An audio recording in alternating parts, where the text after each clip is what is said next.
साधक रूप से अर्थात यथावस्थित देह से, मतलब जिस देह में है उसी देह से, पुरुष है तो पुरुष और स्त्री है तो स्त्री, वो कुछ चेंज नहीं किया जाएगा, बिल्कुल क्लियर है, नथिंग, नो चेंज।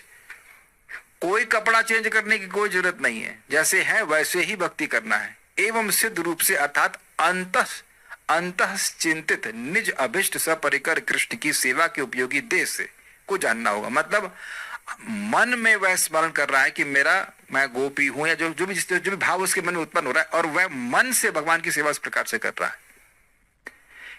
देखिए ये इसको हम नेगेटिव वे में समझाएंगे कि देखिए साधक के रूप में हम तो साधना कर रहे हैं अवस्थित देह में, लेकिन मन में कुछ अभक्त वाला कार्य भी करते हैं कि नहीं। कुछ समझ रहे मैं क्या कह रहा हूं? अब ये मत कहना कि समझ में नहीं आ रहा है, सबको समझ में, जिसको समझ में नहीं आ रहा वो झूठ बोल रहा है। आप बाहर से देखा तिलक विलक ला के बड़े चल, लेकिन कभी कभी मन अंदर से जो है वो अजीब सी देह प्रकट हो जाती है कि नहीं।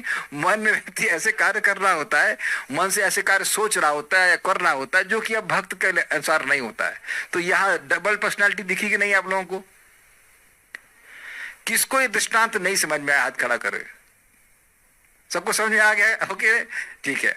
तो अब इसको प्लस में ले लीजिए कि वह भाई लोभ तो हो गया उसको, तो बाह्य रूप से नाम जप कर रहा है, जो कुछ भी भगवान की सेवा कर रहा है, सब कुछ कर रहा है, लेकिन आंतरिक रूप से उसका भाव ये हो सकता है, जैसे मान लीजिए भोजन भगवान को अर्पण कर रहा है, तो सब साधक कर रहे हैं, विधि मार्ग में कर रहे हैं, लेकिन अब वो अंदर से क्या उसका भाव है कि मैं, कृष्ण मेरे मित्र है, मैं अपने मित्र को फूल दे रहा हूं। आप समझ आई बात?